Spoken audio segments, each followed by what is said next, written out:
Isa akong timawang, higit na pangit kaysa gutom, inaalipusta, at patuloy na aalimurain ng mga mayayaman.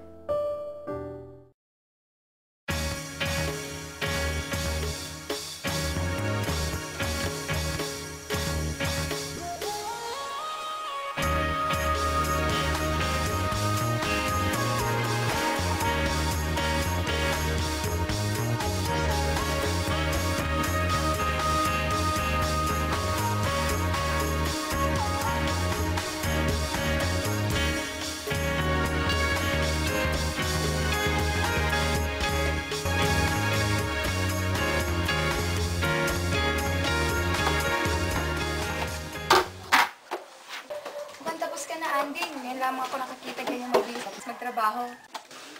Wala naman yata si Bill. Maanda laro siya. Paano kasi? Dinala sa sine ang bata niya. Hindi na bale. Malapit ko naman itong matapos.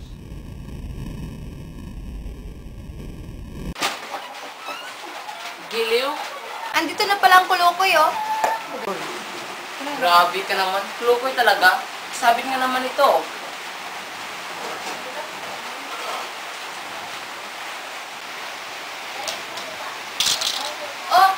Isuot mo yan. Yan ang yatang pantalon mong mahusay. Andy, saan ka ba naging dalabhasa sa gawain kusina? Sabihin mo nga, Andy. Tayo sa amin. Ako ang tagahugas ng pinggan. Hindi mahirap yun. Ilan lamang naman ang aming mga pinggan. At madalas, na itinataob ko na lamang ang mga pinggan ng hindi hugas. Nagkakahawig pala ang mga kalokohan maging mga batang Amerikano o mga Pilipino. At 6 na buwan akong singkad na tagapamasahe ng mga pinggan, kubyertos, at mga lutuan sa bapor. Hindi dapat kayo magtaka na ako'y eksperto sa mga gawain yan. O si Sarah ka rin lang naman, Alice, no? Buti pa, itanong mo kay Andres kung ano naging karanasan niya dito sa Amerika. Sige nga, linggo rin lamang bukas. Hindi baling tayo mapuyat. Alam nyo, ako ay may pagkahampas lupa. Teka. Ilalabas mo na ito basura. Ibig ko marinig muli yan. Sige ngayon, simulan mo na. Saan nyo gusto ako magsimula? Nung dumating ka dito sa Amerika. Akong umitim sa taniman ng kamatis, letsugas, repolyo, at iba pang mga gulay. Naging serbidor sa mga restaurant. Naging utusan. Naglingkod sa salmunan sa Alaska.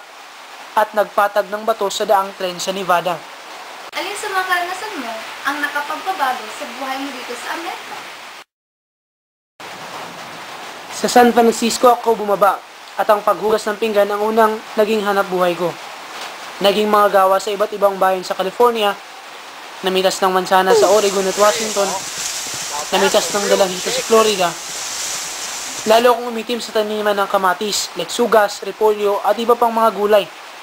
Naging serbidor sa mga restaurant, naging utusan, naglingkod sa salmunan sa Alaska, at nagpatag ng bato sa daang tren sa Nevada.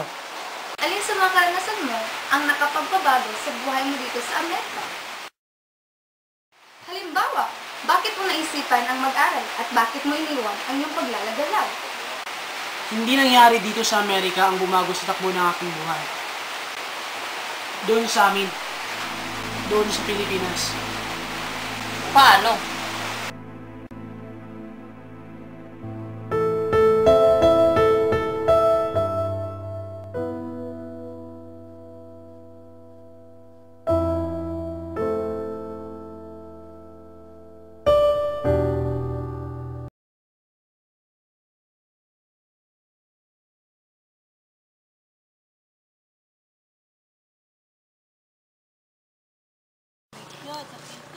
Layon!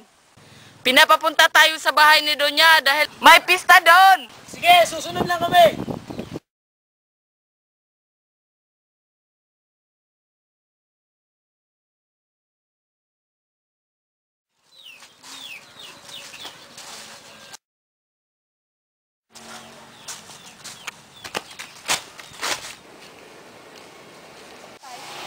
Tay, dito to kayo.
Wow.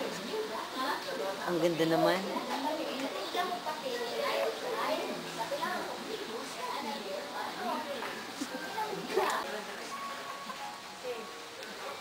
Sino ka?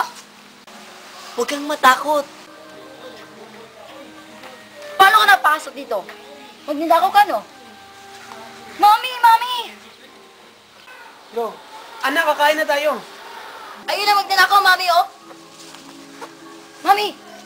Aba! Ano itong narinig kong kakain na kayo? Eh, hindi pa nga natatapos kumain ng nasa taas. Sino dito, anak? Eto may bigote? O ito mukhang daing? Eto, Mami. Ito, ano ba sinasabi sa akin? Teka, huwag ka makinig dito! Anak! Tay! Hawakan mo ka na. At tulungan mo na ng Halika dito!